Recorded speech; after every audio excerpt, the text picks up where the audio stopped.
The quantum linking process was agony beyond description, but it worked. Hannah felt her consciousness expand across multiple dimensions as she and her team took control of the failing Kethver network. Through their shared awareness, they could sense every tunnel system on the planet and the ancient evils trapped within.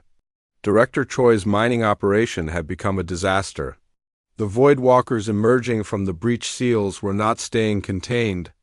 His quantum fields had only made them stronger, allowing them to partially materialize in normal spacetime. "Sir, we have lost contact with extraction teams 4 and 7, his chief engineer reported. The creatures are spreading beyond the containment area. How is that possible? Our barriers should hold them. They are not just physical entities. They exist partially in quantum space. Our containment fields are designed for normal matter." Through the quantum network, Hannah could see the truth. 3 Voidwalkers had fully emerged and were feeding on the mining equipment and personnel. Every person they consumed made them stronger and more able to exist in normal reality. "We have to stop Choi before more of them get free," she told her team through their mental link. But speaking was becoming difficult. The quantum awareness was changing their minds in fundamental ways. Human concerns like individual survival were fading, replaced by a cosmic perspective that valued the preservation of all life above personal needs. Jinho, Minji, and Sunho were experiencing the same transformation. Their consciousness was merging with the ancient Kethver network, gaining access to 3,000 years of accumulated knowledge and responsibility. Vorth's light patterns were fading as his life force finally gave out. But through the quantum link, his memories and experiences flowed into the human guardians. He had been alone for so long, carrying an impossible burden. Now, finally, he could rest. "Thank you," his final message said. "The watch continues." The alien Volf died peacefully, knowing that the seals would be maintained by new guardians, who understood the terrible importance of their duty. But there was still the immediate crisis to handle. Colonel Num's forces were mobilizing to contain the escaped Voidwalkers. But conventional weapons were useless against creatures that existed partially outside normal space. "We have to rebuild the damaged seals," Hannah told her team. "And we have to do it while those things are still free." The process required them to extend their consciousness into the active danger zones where the Voidwalkers were feeding. It was incredibly dangerous. If the creatures detected the quantum network connections, they might be able to follow them back to the other Guardian sites. Working together, the 4 human Guardians began reconstructing the breached barriers. They poured their combined will and life force into new quantum structures that would be stronger than the original Kethver seals. Director Choi's team was in full retreat now. The mining equipment had been consumed, and half his personnel were missing. The surviving Voidwalkers were growing larger and more solid as they fed. "Fall back to the transport ships," he ordered. "We are abandoning the operation." But the Voidwalkers had no intention of letting their food escape. One of the creatures had grown large enough to manifest physically in normal space. It looked like a writhing mass of black tentacles with no fixed shape, constantly shifting and changing as it moved. The creature intercepted Choi's evacuation vehicle and began dissolving the hull with its touch. The director and his remaining staff were trapped, facing a horrible death. Despite everything Choi had done, Hannah could not let him die. Through the quantum network, she reached out and created a protective barrier around the evacuation site. The effort required enormous energy, draining strength from all 4 guardians. "Why are you helping them?" Sunho asked through their mental link. "Because that is what guardians do. We protect all life, even from those who do not understand the danger they have created." The barrier held long enough for Colonel Nam's forces to extract the survivors. But the 3 escaped Voidwalkers were still free, and they were learning to exist more fully in normal space with every passing hour. The human guardians had to act quickly. Using techniques learned from Vorth's memories, they began weaving new quantum structures around the escaped creatures. Instead of trying to force them back into the tunnels, they created dimensional cages that trapped the Voidwalkers between realities. It was exhausting work that pushed their expanded consciousness to its limits. But slowly, carefully, they managed to contain all three escaped entities. The immediate crisis was over, but the larger problem remained. The original seals were designed for a different time, Minji observed through the network. They will not hold against future interference. We need to create something more permanent. Working together, the human guardians began the most ambitious project in galactic history. They used their quantum awareness to rebuild the entire planetary defense network from the ground up. The new barriers would be self-maintaining and adaptive, able to withstand both natural degradation and deliberate sabotage. The process took 3 days and nights of continuous work. When it was finished, the Voidwalkers were trapped more securely than ever before, but the cost had been enormous. The 4 human guardians were permanently changed. Their bodies remained human, but their minds now existed partially in quantum space. They could never return to normal life or normal concerns. They had become something new, the first human members of an ancient cosmic order dedicated to protecting all life from interdimensional threats. Colonel Nam found them at the tunnel site when the work was complete. They looked like ordinary people, but there was something different in their eyes.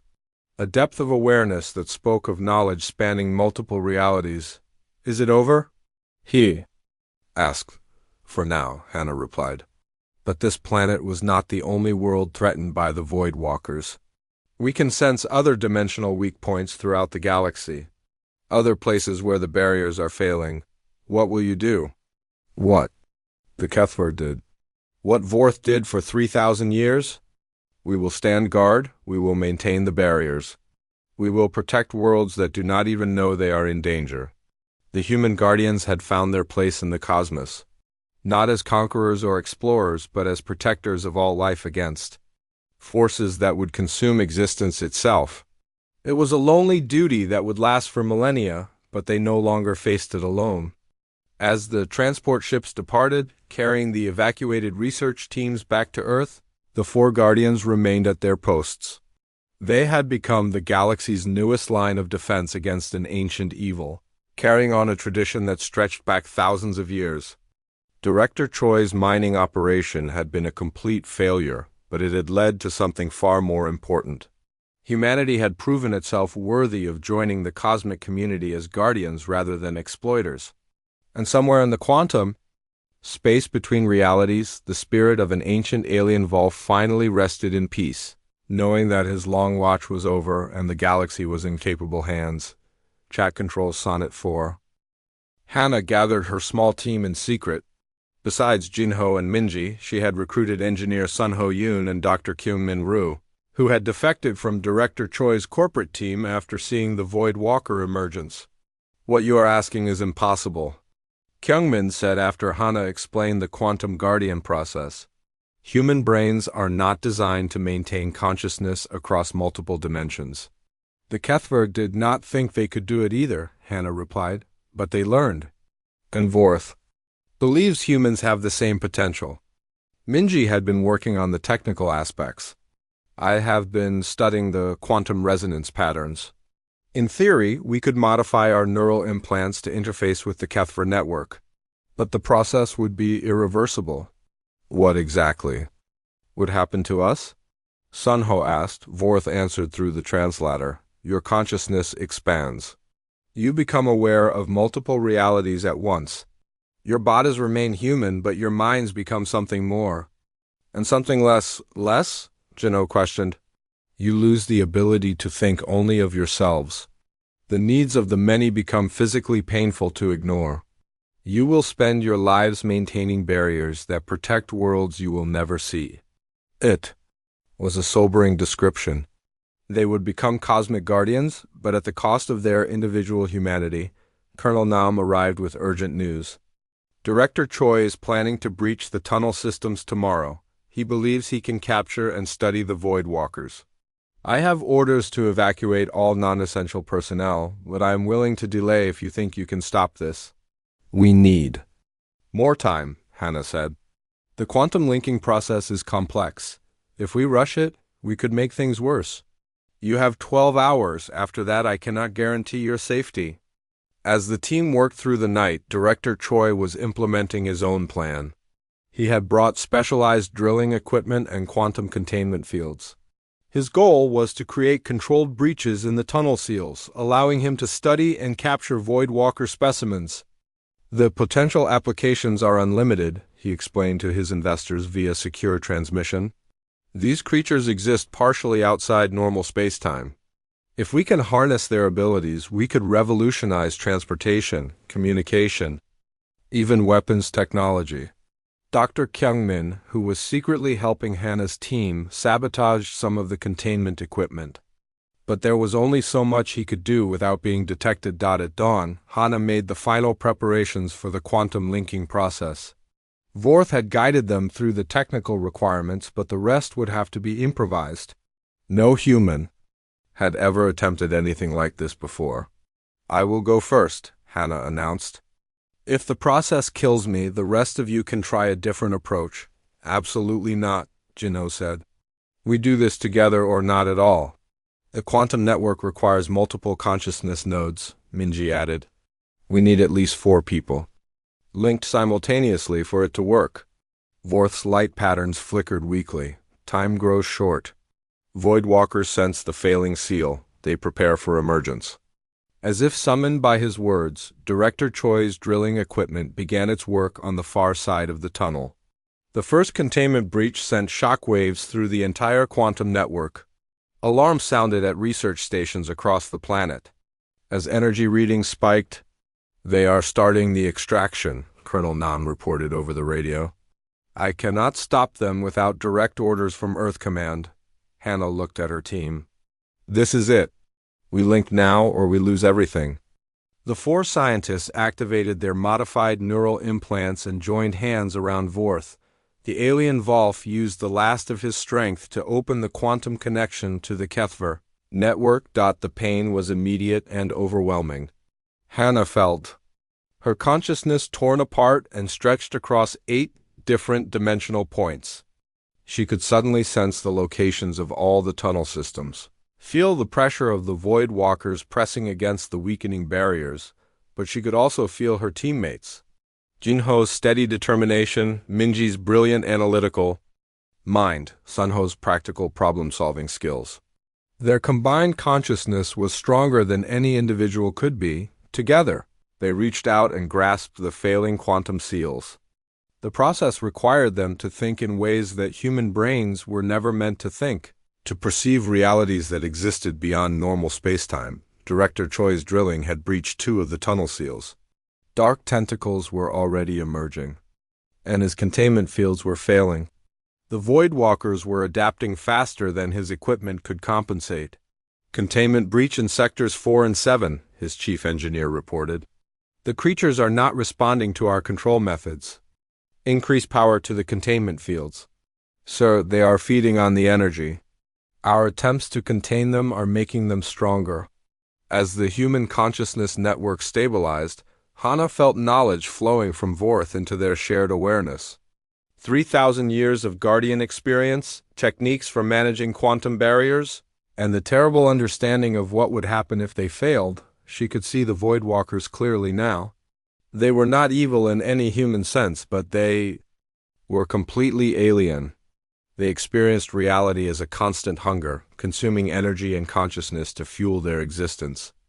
To them, populated worlds were nothing more than food sources. With her expanded awareness, Hannah reached out to reinforce the failing seals. But she quickly realized the problem was larger than they had expected. The barriers were not just failing from age. Director Choi's mining operations had damaged the quantum foundations that supported the entire network. They needed to do more than just maintain the existing seals. They needed to rebuild them completely, creating new barriers that could withstand future interference. The process would require a permanent sacrifice from the human guardians, but it was the only way to ensure the Voidwalkers remained trapped forever. The next morning brought terrible news from across the planet. Research stations at the other 7 tunnel sites reported similar incidents. Strange creatures emerging from the water, energy barriers flickering, and local wildlife fleeing the Underground areas. Dr. Minji Lee worked frantically in her lab, analyzing quantum data from all 8 locations. The tunnel systems are connected through subspace. When one seal weakened, it put stress on all the others. The entire network is failing. Colonel Dong-Yun Nam, the military commander of the research station, received emergency orders from Earth. Command, we are authorized to evacuate all personnel immediately. Transport ships are already on their way. Hannah refused to leave Vorth. She had moved her equipment to the tunnel site and was working around the clock to find a solution. The alien Volf was barely conscious now, his light patterns dim and flickering. Through the translator, Vorth shared more of his people's history. The Kethver had not been warriors. They were scientists and philosophers, much like humans. When the Void Walkers first appeared through quantum rifts in space, the Kethver tried to communicate with them. We thought they were just different. We believed all life could coexist. We were wrong. The Void Walkers were not evil in any way that most species could understand. They were hunger made manifest. They consumed not just physical matter, but consciousness itself. Every thought, every memory, every dream became food for their endless appetite. They ate our children first, then our elders. Finally, they began consuming our history. Our art, our very identity as a people. The war lasted 500 years. The Kethver developed powerful weapons and energy shields, but nothing could truly hurt creatures that existed partially outside normal reality. For every Void Walker they destroyed, 10 more would emerge from the quantum tunnels. In the end, we realized the only way to stop them was to trap them between dimensions. But the seal required a sacrifice. 8 guardians linked through quantum consciousness, maintaining the barriers with their life force. Hannah was taking notes as fast as she could. What made your people special? Why could you create these seals when other species could not? Quantum awareness. Our minds could exist in multiple dimensions at once. Very rare trait. We thought we were the only ones. Minji arrived with new data from her scans. Hannah, you need to see this. The quantum patterns around Vorth are resonating with something else, something human. She showed Hannah the readings. Whenever Hannah came close to Vorth, both their brainwave patterns shifted into the same frequency. It was subtle but unmistakable. What does this mean? Hannah asked. I think it means humans have the same quantum awareness as the Kethver. Maybe that is why Vorth allowed you to approach when he drove everyone else away. Vorth's light patterns suddenly became brighter. The translator worked quickly to decode his message. Yes, humans have the gift. Only learned this when you came. Your people can renew the seal. Hannah felt a mixture of hope and terror. How? What would we have to do?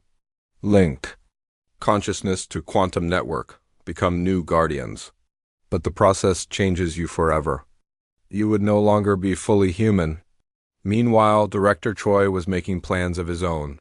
The corporate executives had decided that the Void Walker creatures represented a valuable energy source. If they could capture and study them, the potential profits were enormous. We can build containment fields, he argued to his technical team. Harvest their quantum energy. This could revolutionize space travel and power generation. His chief engineer, Kyungmin Roo, was not convinced. Sir, we do not understand these entities. The risk of losing control is too high. Everything worth doing involves risk. Begin preparing the extraction equipment. Back at the tunnel, Vorth was sharing his final knowledge with Hannah. The process of becoming a quantum guardian was dangerous and irreversible. The human volunteer would need to link their consciousness directly to the Kethver network, taking on the mental burden of maintaining dimensional barriers. It will hurt. Your mind will stretch across multiple realities. You will see things that human brains are not meant to process. Many volunteers go insane, but if we do not try, everyone dies anyway. Yes, but I cannot ask this of your people. The choice must be freely given. As night fell, Hannah realized she had already made her decision. She could not let Vorth die alone, knowing that his death would unleash horrors across the galaxy. Someone had to take his place.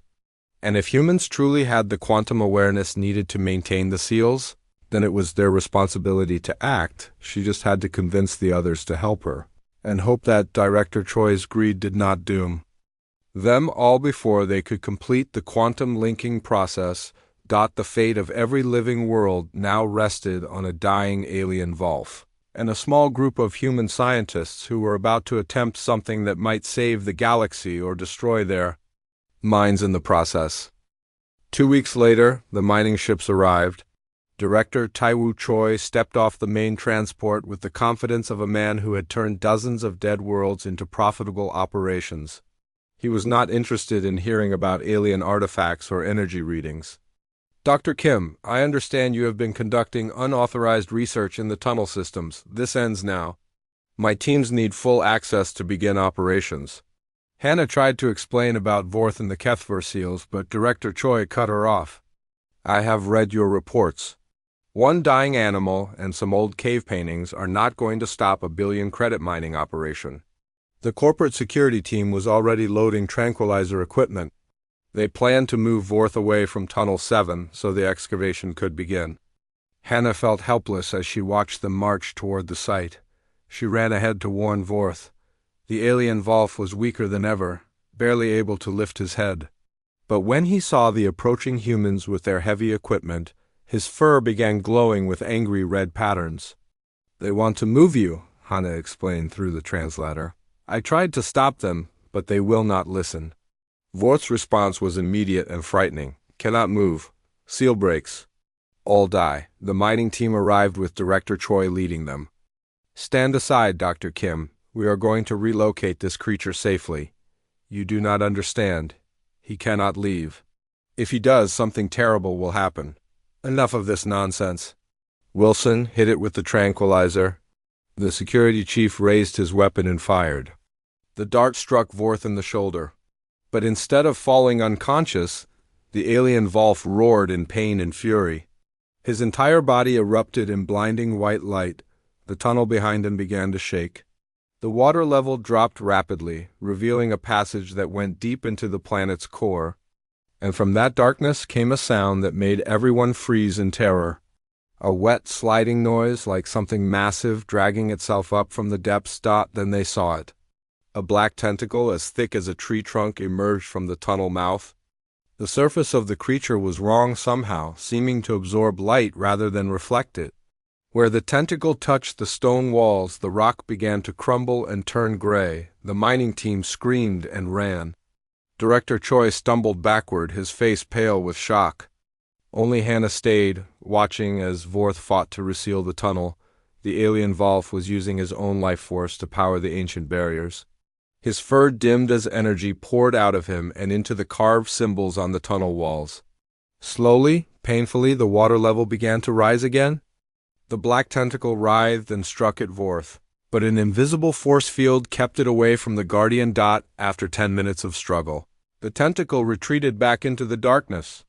The water rose to its normal level, and the tunnel entrance was sealed once more. But Vorth collapsed, barely breathing. What was that thing? Director Choi whispered. Hannah knelt beside Vorth and activated the translator. The alien Volf's light patterns were weak but clear. Void Walker, one of many, seal failing, cannot hold much longer. She looked up at Director Choi. That is what the Kethver have been protecting us from for 3,000 years. And now you want to tear down their defenses?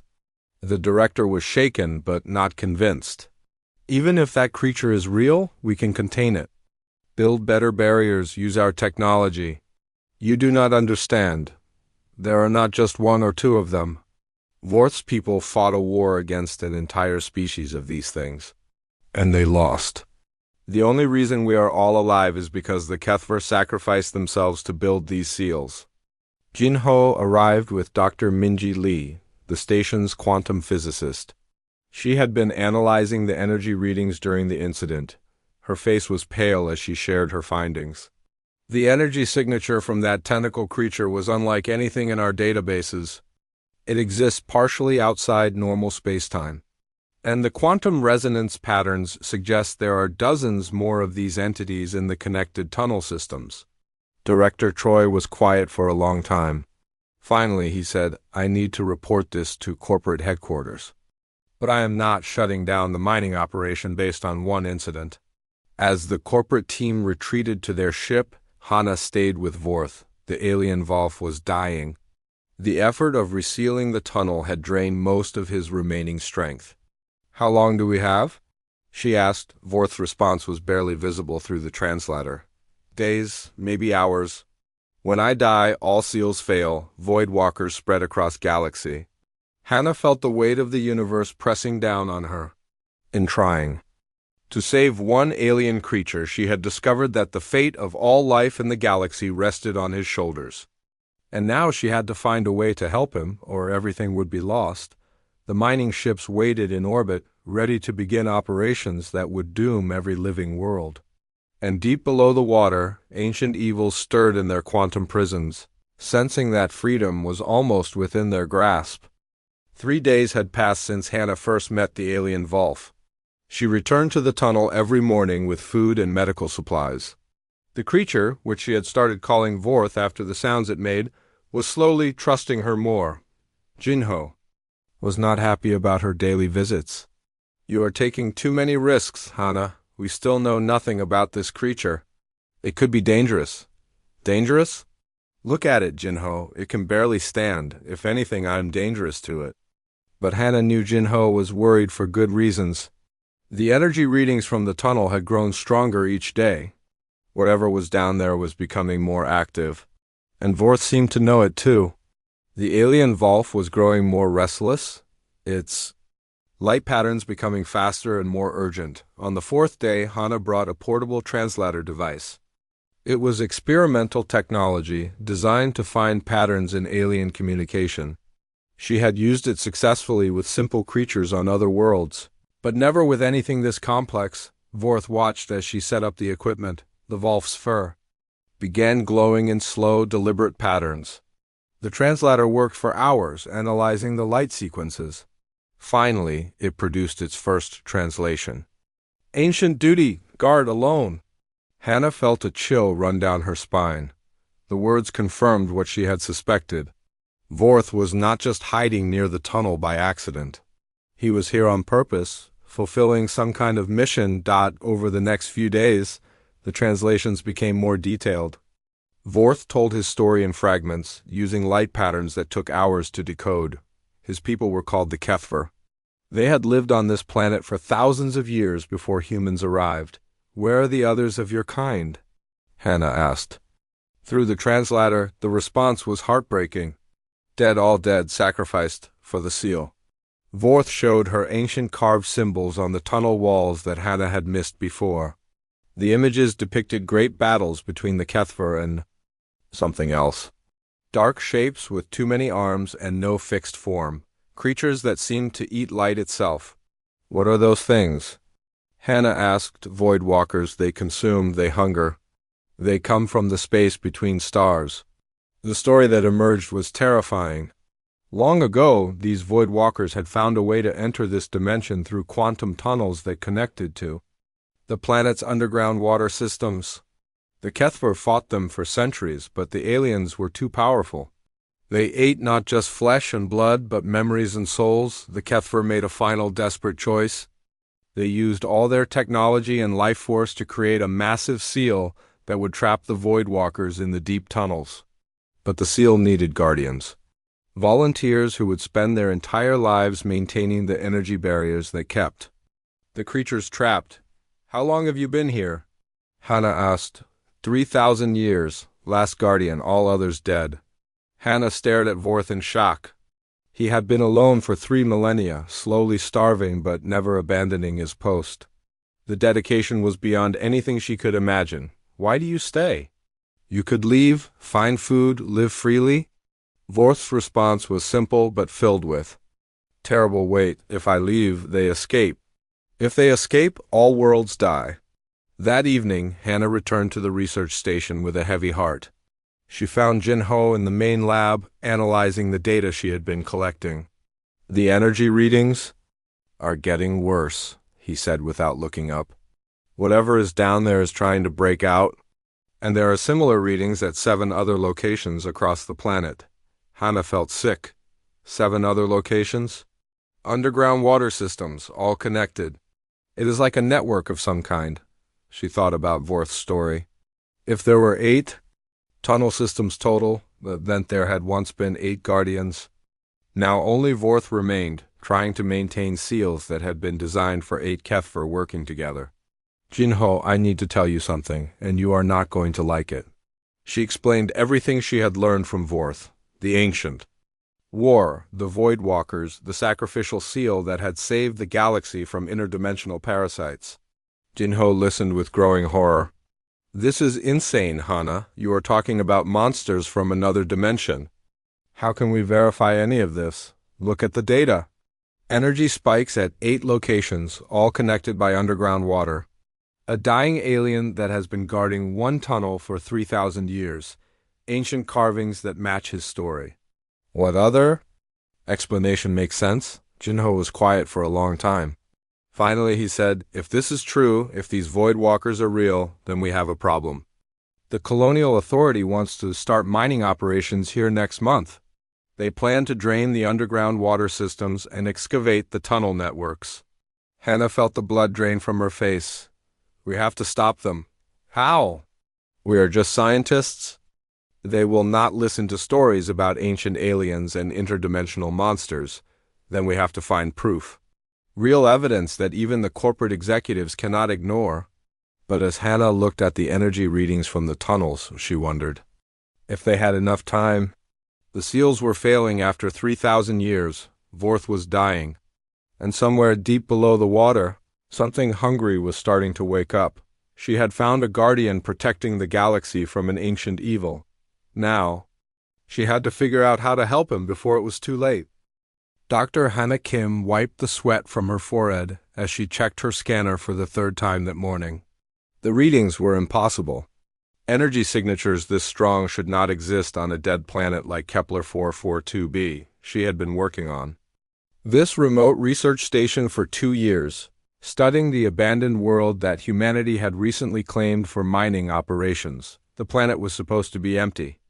Previous surveys showed no intelligent life, no dangerous creatures, and no valuable resources except for basic minerals in the mountain ranges. But her equipment was telling a different story. Jinho, are you seeing this? She called over her radio to her research partner back at the station. Seeing what? Your location shows you are near the old tunnel systems. You should not be there alone, Hana. Jinny Park was always worried about safety protocols. He was a good scientist, but sometimes too careful. Hannah looked at the entrance to the flooded tunnel ahead of her. Water covered most of the opening, but she could see it went deep into the planet's crust. The energy readings were coming from somewhere inside. I am getting massive energy spikes from Tunnel System 7. The readings are off the charts. This could be the discovery we have been waiting for. Come back to base. We can organize a proper team tomorrow with full equipment, Hannah almost agreed. The smart thing would be to return with backup and better tools. But something about the tunnel called to her. The energy readings pulsed in a steady rhythm, almost like a heartbeat. She had never seen anything like it in her 10 years as a xenobiologist. She moved closer to the tunnel entrance. The water was dark and still, but she could see strange markings carved into the stone walls above the waterline. The symbols were not human. They looked ancient, worn by time, but still visible. Someone or something had made them long ago. Her scanner beeped loudly. The energy reading spiked again, stronger than before. Then she heard something that made her blood freeze. A low, growling sound came from deep inside the tunnel. Hannah stepped back and reached for her sidearm. The research station had given her basic weapons training, but she hoped she would never need to use it. The growling sound came again, closer this time. Jinho, I think there is something alive down here. Get out of there now, Hannah. That is an order. Before she could respond, something moved in the shadows near the tunnel entrance. It was huge, at least 3 meters long and covered in what looked like silver fur that sparkled in the dim light. The creature had 6 legs and a Volf-like head, but it was clearly not from Earth. The alien Volf was lying on its side, barely moving. Its breathing was shallow and weak. One of its front legs was bent at an odd angle, probably broken. The creature's ribs showed through its matted fur. It looked like it had not eaten in months, but the most striking thing about the alien Volf was its eyes. They were large and intelligent, filled with an awareness that Hannah had never seen in any animal. When the creature looked at her, she felt like it was studying her, trying to understand what she was. The Volf made no move to attack. Instead, it raised its head slightly and made a soft whining sound. The fur along its back began to glow with soft blue and green patterns. The lights pulsed in sequence like some kind of communication. Hannah lowered her weapon but kept it ready. She had studied alien biology on 12 different worlds, but she had never encountered anything like this. The creature was clearly intelligent, but it was also dying. She could see the exhaustion in its movements, the way it struggled just to keep its head up. "Hannah, report your status immediately." She ignored Jinho's worried voice on the radio. Something important was happening here. The alien Volf was not just resting near the tunnel. It was positioned directly in front of the entrance, blocking access to whatever lay beyond. Even in its weakened state, the creature was guarding something. She took a step closer. The Volf's fur patterns changed, shifting from blue and green to yellow and red. Was it trying to warn her away, or was it asking for help? Hannah had spent her career learning to read the behavior of alien species. This creature was not acting like a mindless animal. It was making deliberate choices. The energy readings from her scanner reached a new peak. The source was definitely coming from deep inside the tunnel, far below the water level. But the alien Volf refused to move away from the entrance. How long had it been here? Weeks? Months? Hannah noticed something else strange. The water level in the tunnel was rising and falling in a slow, steady rhythm. Up and down, like breathing. But what could be that large? And why was this dying alien creature so determined to guard it? She made a decision that would change everything. Instead of retreating to safety, Hannah sat down on a nearby rock and began speaking to the alien Volf in a calm, quiet voice. "I am not here to hurt you. My name is Hannah. I study creatures like you. I think you are trying to tell me something." The Volf's fur patterns shifted again. This time the lights moved in complex spirals across its body. The display was beautiful but also clearly meaningful. This was not random bioluminescence, it was language. "Hannah, if you do not respond in 30 seconds, I'm sending a security team to your location." She finally answered her radio. "Stand down, Jinho. I have made contact with an intelligent alien species. I repeat, we have first contact with an intelligent alien." The Volf continued its light display. Hannah began recording everything with her scanner. If this creature was trying to communicate, she needed to document every detail. This could be the most important discovery in human history, but as she watched the alien Volf struggle to maintain its position guarding the tunnel, Hannah realized this was not just about first contact. Something down in that flooded tunnel was important enough that this creature had spent what might be its last days protecting it. The question was, protecting it from what?